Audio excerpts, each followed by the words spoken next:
Workers saw cracks on an old grave in Barbados, so they opened it. But what they found inside shocked everyone. The men lifted the heavy stone cover and stepped inside. The air was damp and cold, dust clung to their clothes as they moved deeper. One worker shone a lantern across the grave. The light hit a massive coffin, but it wasn't where it had been left. It had slid across the floor. Another coffin lay sideways, as if someone had pushed it over. The men exchanged nervous looks. No one could have entered. The door had been sealed. They reset the coffins, spread sand on the ground, and closed the grave again.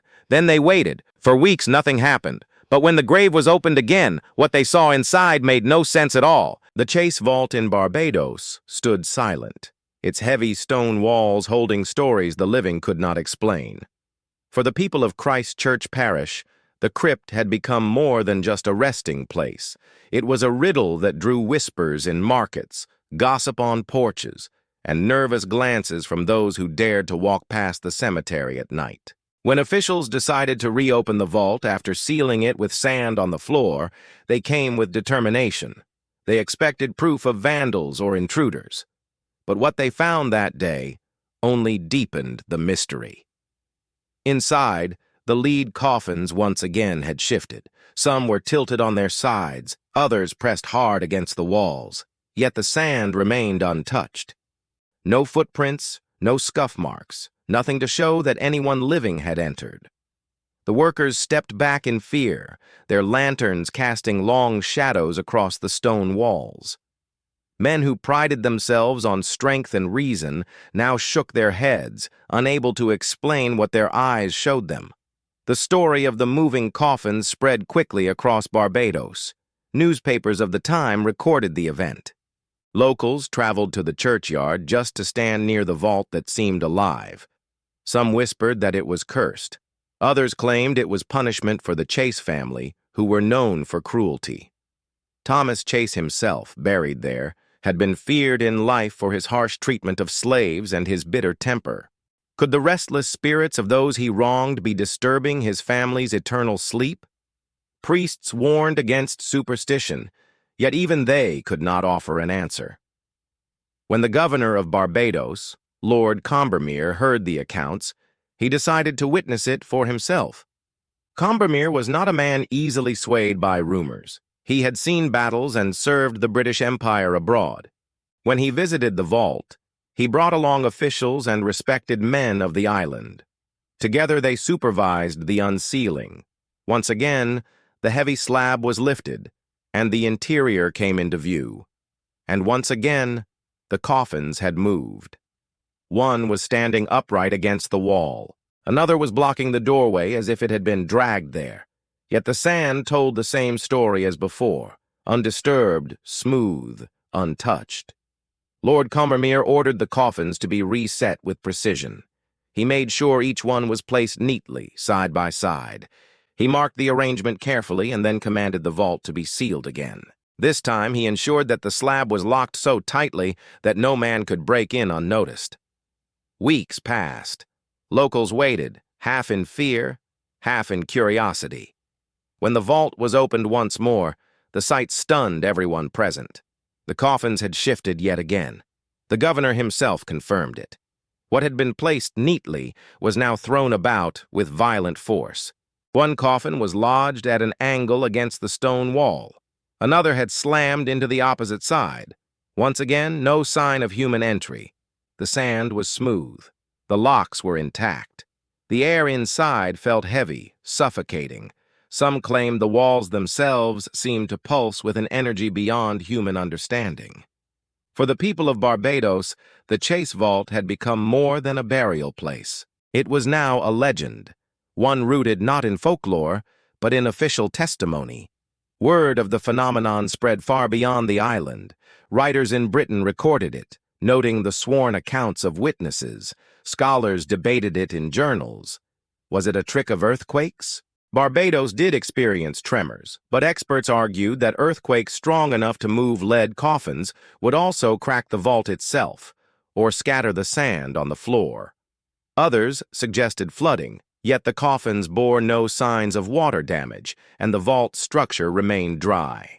Some said it was gas buildup, but the weight of the coffins, hundreds of kilos, made such movement impossible by natural pressure. The more people tried to explain it, the more impossible it seemed. The Chase family name grew darker with every telling. Thomas Chase, whose cruelty was well known, was blamed most of all. Some islanders believed his spirit, restless and violent, refused to lie still. They spoke of curses, of angry souls disturbed, of punishment echoing through stone walls. Yet others took a different view. They pointed out that not all coffins inside belonged to the Chase family. Earlier burials of unrelated people had been disturbed in the same way. This suggested that something larger was at play. Perhaps the vault itself, the place, was cursed. As the years went on, more attempts were made to reset the coffins, more efforts to solve the riddle. Each time, the result was the same. The heavy lead caskets would not stay where they were placed. With every opening, new arrangements greeted the living. Violent, chaotic, unexplained. By now, fear outweighed curiosity. Families refused to bury their dead in the vault. Even caretakers hesitated to go near it at night. The governor, shaken by what he had seen, finally ordered the coffins removed. They were taken out of the vault and buried separately in the cemetery ground. From that day, the Chase vault was left empty, sealed, abandoned. But even an empty vault could not silence the whispers. For 2 centuries, the tale of the moving coffins of Barbados has lived on. Writers in the 19th century recounted it in books. Paranormal researchers in the 20th century listed it among the great mysteries of the world. Tourists in the 21st century still visit Christchurch Parish to stand before the vault and imagine what once happened inside. The slab remains, weathered by sun and rain, but no one has dared to place another coffin there. The fear lingers that whatever moved them before would do so again. Skeptics continue to debate. Some argue the accounts were exaggerated, that officials may have fabricated details to stir public interest. But the number of sworn testimonies, including those of governors, priests, and respected citizens, makes dismissal difficult. If it had been a simple rumor, it would have faded. Instead, it has endured in written history for more than 200 years. Even modern researchers who study earthquakes, soil movement, and structural shifts admit that none of these theories fully explain the events. The Chase Vault remains a mystery not because no explanations exist, but because none fit the evidence. Imagine standing there, lantern in hand, watching as men heave open the stone slab. The air pushes out, stale and heavy, carrying a chill that does not belong in the Caribbean heat. You step inside, boots pressing against sand that is smooth, untouched. The lantern light dances across the lead coffins. They are massive, heavy enough to crush a man if they fell. Yet they are not where they should be. One is tipped against the wall, another is blocking your path. They had been placed carefully, sealed under lock, yet now they lie scattered like toys thrown by a giant hand. You crouch, searching for prints, for marks, for some sign of intrusion. The sand is flawless, not a grain out of place. The stone walls bear no cracks. The slab above has not been moved. You know what this means.